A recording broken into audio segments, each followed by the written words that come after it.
क्या मुख्य चुनाव आयुक्त ज्ञानेश कुमार अमित शाह के करीबी हैं? आखिर 2 दिन बाद सुप्रीम कोर्ट में क्या होने वाला है? दोस्तों, आज एक बहुत ही निर्णायक सुनवाई हुई सुप्रीम कोर्ट में। सुप्रीम कोर्ट में कपिल सिब्बल, अभिषेक मनु सिंघवी सहित 4 वरिष्ठ अधिवक्ता गए सुप्रीम कोर्ट में चुनाव आयोग के खिलाफ। अर्जेंट सुनवाई को सुप्रीम कोर्ट ने स्वीकार कर लिया और 2 दिन की मोहलत दी है। 2 दिन के अंदर दोस्तों जस्टिस सुधांशु धूलिया और जस्टिस जॉय माल्या बागची की बेंच में चुनाव आयोग को आना होगा। आज 7 तारीख है दोस्तों, 10 तारीख की सुनवाई है।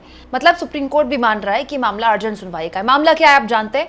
चुनाव आयोग ने जो वोटों का रिवीजन शुरू किया है बिहार में, जो कि 20 दिन के अंदर खत्म भी हो जाएगा, उसके खिलाफ याचिका दाखिल की गई है कि तुरंत इस पर रोक लगाई जाए। अब सबकी नजर दोस्तों सुप्रीम कोर्ट पर है, क्योंकि हाल के दिनों में सुप्रीम कोर्ट ने ऐसे कई सुनवाइयों में फैसले दिए हैं, चाहे वो अंतरिम फैसले ही क्यों ना हो दोस्तों, जिसके बाद सरकार को बड़ा झटका लगा है। हालांकि ये मामला सरकार का नहीं है, लेकिन दोस्तों चुनाव आयोग के इस फैसले पर जो भी होगा बहुत जल्द हो जाएगा, क्योंकि जैसे मैंने आपसे कहा कि मामला अर्जेंट सुनवाई के अंतर्गत रखा गया है। और ये जो बेंच है ये भी बहुत बड़ी बेंच नहीं है, 2 जजों की बेंच है। दोस्तों एक और चीज मैं आपको बता दूं, 4 याचिकाएं अब तक सुप्रीम कोर्ट में जा चुकी हैं। एक एडीआर ने दाखिल की है, एक महुआ मोइत्रा ने दाखिल की है, एक योगेंद्र यादव ने, और दोस्तों एक आरजेडी की तरफ से मनोज कुमार झा ने दाखिल की है। दोस्तों जब सुप्रीम कोर्ट ने नोटिस थमा दिया चुनाव आयोग को और नोटिस देकर उनसे कहा भैया 11 तारीख को आप आइए इस पूरे मामले में, क्योंकि पार्टी तो चुनाव आयोग ही है इस मामले में, चुनाव आयोग तो गया नहीं सुप्रीम कोर्ट, तो जब भी कोई एक पक्ष याचिका दाखिल करने जाता है तो दूसरे पक्ष को नोटिस दिया जाता है कि भाई आप भी आइए इस मामले में सुनवाई में। तो महुआ मोइत्रा ने बाकायदा शेयर किया एक पोस्ट और लिखा, Bihar SIR petition allowed in supreme court. मतलब बिहार की ये जो पिटिशन है SIR के खिलाफ, वो याचिका स्वीकार कर ली गई है। नोटिस इशू हो चुका है। हियरिंग ऑन थर्सडे सत्यमेव जयते। दोस्तों इससे पहले इन्होंने जो पोस्ट किया वो और दिलचस्प है। It is not election commission job to administer that citizenship act. ये इलेक्शन कमीशन का काम नहीं है कि वो नागरिकता कानून को एडमिनिस्टर करे। आगे वो क्या लिखते हैं, it is the job of home ministry. ये होम मिनिस्ट्री का, ये गृह मंत्रालय का काम है। The CEC should know as he was additional secretary home. ये जानकारी हमारे लिए नहीं थी कि महुआ मोइत्रा कहती है कि CEC मुख्य चुनाव आयुक्त ज्ञानेश कुमार को ये बात पता होना चाहिए, क्योंकि वो एक वक्त में एडिशनल सेक्रेटरी होम रह चुके हैं। एडिशनल सेक्रेटरी होम यानी होम मिनिस्ट्री में एडिशनल सेक्रेटरी। होम मिनिस्ट्री किसके अंतर्गत आती है? अमित शाह के अंतर्गत आती है। यानी महुआ मोइत्रा क्या कहना चाहती है कि ज्ञानेश कुमार एक वक्त में अमित शाह के बेहद खास रहे हैं। अब यहाँ पर वो अमित शाह के अंडर उन्होंने काम किया कि नहीं किया इसके बारे में तो कुछ पता नहीं है, लेकिन अमित शाह के पास ही पिछले 6 साल से दोस्तों गृह मंत्रालय है। अब बड़ा सवाल ये है दोस्तों कि इस पूरे मुद्दे को लेकर सुप्रीम कोर्ट के समक्ष मामला जा चुका है और चुनाव आयोग को तमाम सवालों के जवाब सुप्रीम कोर्ट के समक्ष देने होंगे, क्योंकि जो वकील हैं वो काफ़ी महत्वपूर्ण वकीलों को यहाँ खड़ा किया गया है इस फैसले के खिलाफ जो याचिका दाखिल करने गए हैं। अभिषेक मनु सिंघवी, कपिल सिब्बल, ये वही जोड़ी है जिसने वक्फ कानून की धज्जियां सुप्रीम कोर्ट में उड़ाई थी और सरकार के वकील के पसीने छुड़ा दिए थे। एक और महत्वपूर्ण बात आपको मैं बता देती हूँ दोस्तों, इस पूरे मसले को लेकर लगातार खबरें चल रही हैं, लगातार खबरें छप रही हैं। इंडियन एक्सप्रेस की तारीफ करनी होगी कि वो बहुत शानदार कवरेज कर रहा है। हर दिन वो किसी न किसी ज़िले की गहनता से रिपोर्टिंग करके बताता है कि कितना कन्फ्यूजन है। और ये बात सही है दोस्तों कि ये जो प्रैक्टिस शुरू की है चुनाव आयोग ने बिहार में, इसमें कहने वाले कह सकते हैं कि नीतीश कुमार के वोटर को नुकसान होगा, आरजेडी के वोटर को नुकसान होगा, लेकिन वोटर सबका प्रभावित हो रहा है, बीजेपी का भी प्रभावित हो रहा है।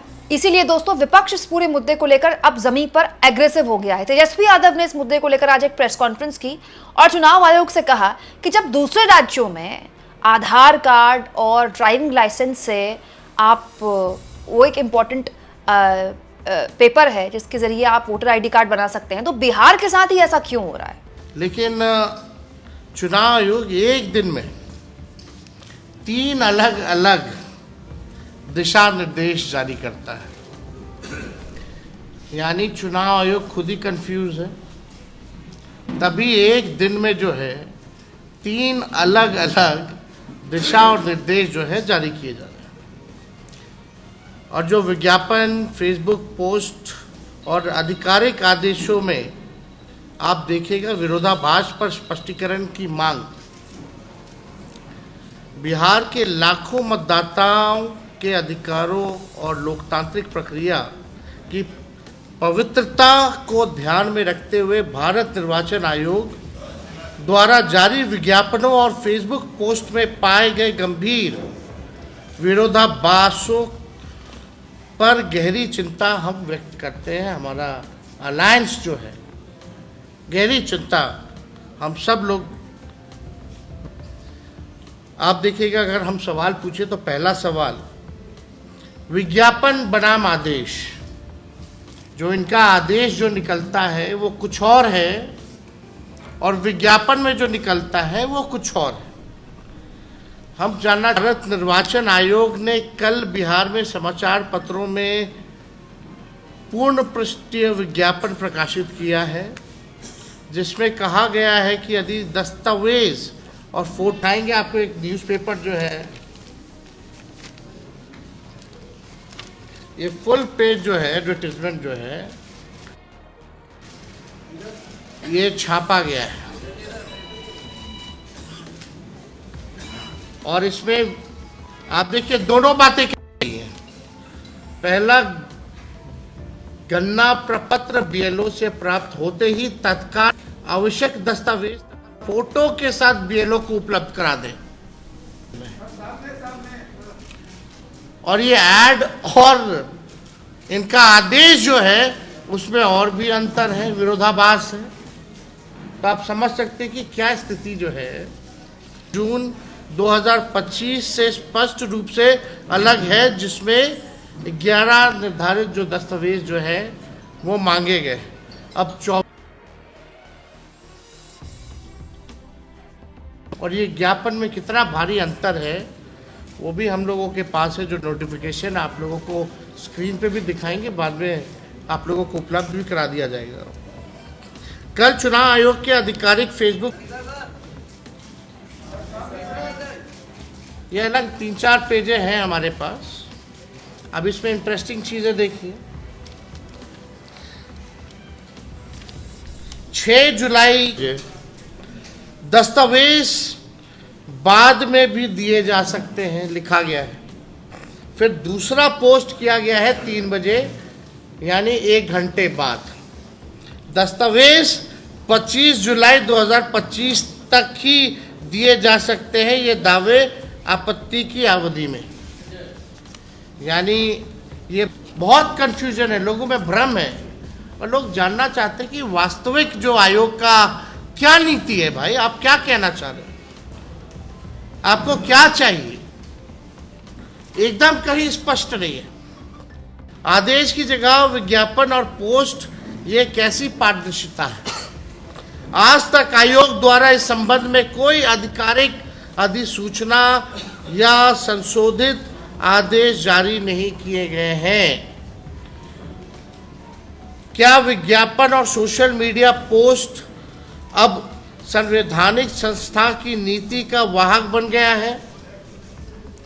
भारत निर्वाचन आयोग को विज्ञापन नहीं, बल्कि हम चाहते हैं, हम लोग सब चाहते हैं कि आधिकारिक अधिसूचना जारी कर संशोधन के बारे में अवगत कराना चाहिए।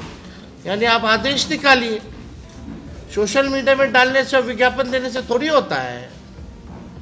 आप आदेश क्यों नहीं जारी कर रहे हैं? अगर आप विज्ञापन जारी कर रहे हैं तो आपको अगर करना ही है, मन ठीक है,